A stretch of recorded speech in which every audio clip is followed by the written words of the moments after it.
La cataracte en mouvement, Musi-Ouatunia, les chutes Victoria. Le grand fleuve Zambèze traverse l'Afrique australe.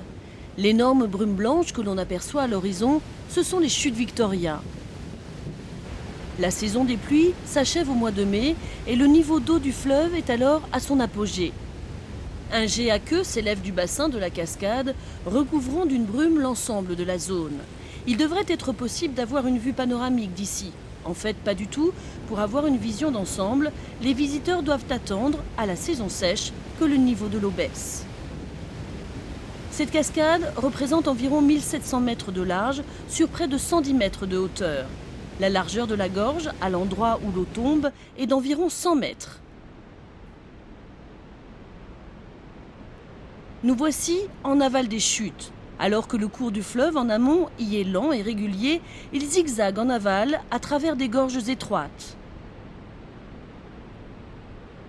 Il y avait autrefois une cataracte sur cette falaise abrupte. L'eau, avec le temps, a fini par remonter le courant du fleuve. Il y a environ 180 millions d'années, le magma a jailli du sol et a donné naissance à un plateau de basalte. Lorsque celui-ci s'est refroidi, il s'est solidifié et un nombre impressionnant de crevasses se sont formées.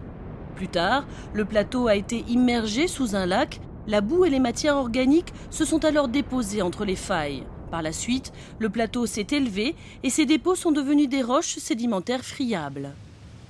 Le fleuve Zambèze a commencé alors à parcourir le plateau. Le cours d'eau a érodé la roche sédimentaire en aval du plateau et la première chute d'eau a été ainsi créée. Les roches sédimentaires se sont progressivement érodées et le courant a lentement fini par remonter l'aval du fleuve. C'est ici que la première chute s'est formée à environ 80 km en aval de l'actuelle. On pourrait la décrire comme une chute fossile de 200 000 ans.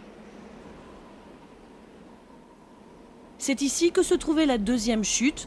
On estime qu'elle date d'il y a environ 180 000 ans. L'actuelle cataracte est la 8e. La face antérieure s'érode à un rythme de 10 cm par an. En amont, on peut voir les traces des nouvelles failles qui pourraient créer la prochaine cascade. Il s'agit de la petite gorge que l'on voit au centre de cette vue. Lorsque la nouvelle cataracte est créée, l'ancienne achève sa fonction et devient une gorge. Le long voyage des chutes Victoria se poursuit encore et toujours.